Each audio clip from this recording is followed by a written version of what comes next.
What's up, world? This is Mike Lang of The Intelligent Hoodlums.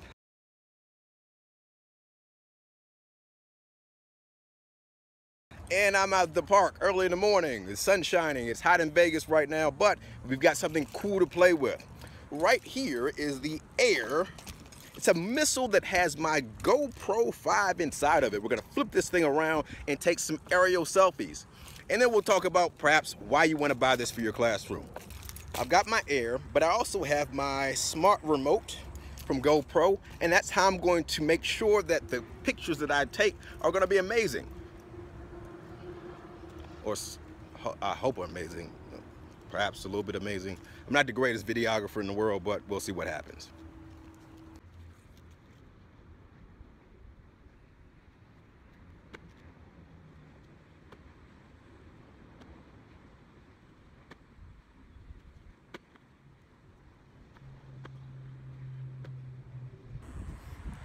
That was pretty awesome.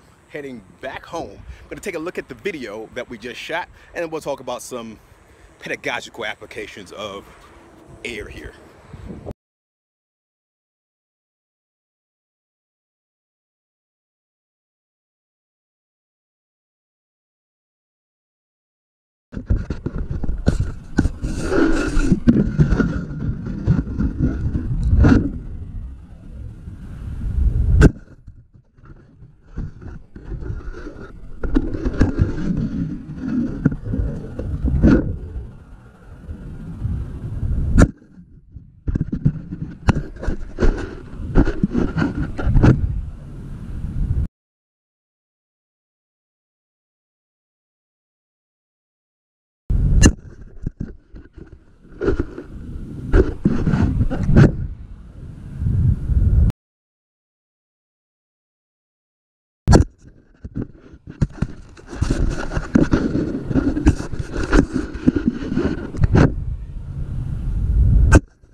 All right, that video was pretty dope, but I should have used the burst function of the camera. I think it would have been a lot prettier. It just means that tomorrow I have to go out to the park, get to go in nature again, I guess, and check that out. But let's go check out, before we start talking classroom, let's go look at what's inside of the AER and makes it work.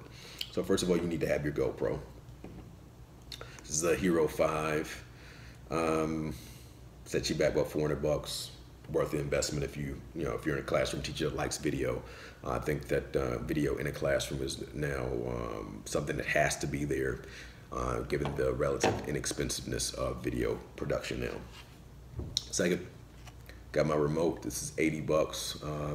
Well worth it. Lets you compare your GoPro with the remote and then control it from, I believe, like 600 feet away or something like that. Really cool. In terms of the AER, the first part is just the housing for your camera. So it's there. Got my GoPro. There's my grooves there. I'll take that bad boy. I'll put that right inside there. Oops. And it clicks very nicely. So my GoPro is nice securely inside there. Excellent. We have our fins. Take our fins and put those together. Fins are there. We're then going to take some added stability for our fins. Take the glass. Very cool AER logo. Much love and much respect to AER. And we take our housing and place our housing very securely and tightly on the top. And we have our deal. Now, in terms of classrooms, one of the cool things, the cool questions I asked myself as I was going is, how much force am I exerting throwing this thing up? And how high could I actually get it? So questions I would ask. Those would be cool things to kind of try to figure out. If I had two people, how far could I throw this to another person? What does that look like? Are there a lot of physics questions you can answer and record as you're answering them? A lot of cool apps you can use this in tandem with. In order to look at the physics of the movement of AER. cloud formations as well, because you're throwing it up in the sky, what those cloud formations look like, charting the rate of descent. Very cool science experiment to do with your air.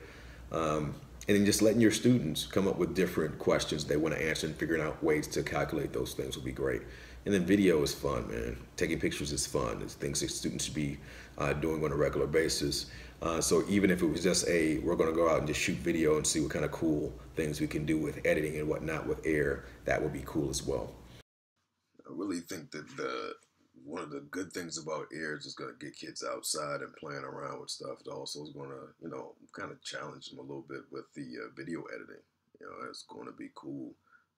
Very anxious to see what students do, both editing the photos and editing the video. It's going to be interesting. I may invest in another one. I know I believe all the pre-orders are done. It's like I want to say it's like $60 or something to get the device. The pre-orders, the first batch of pre-orders are done or something. But it'll be something to look into. Also, again, on that design thinking bent, having kids come up with their own contraptions on how to throw the GoPro and, prototype in that kind of situation. So every little tool that I use in the classroom, we always try to ideate about how could we build a similar product to meet our needs.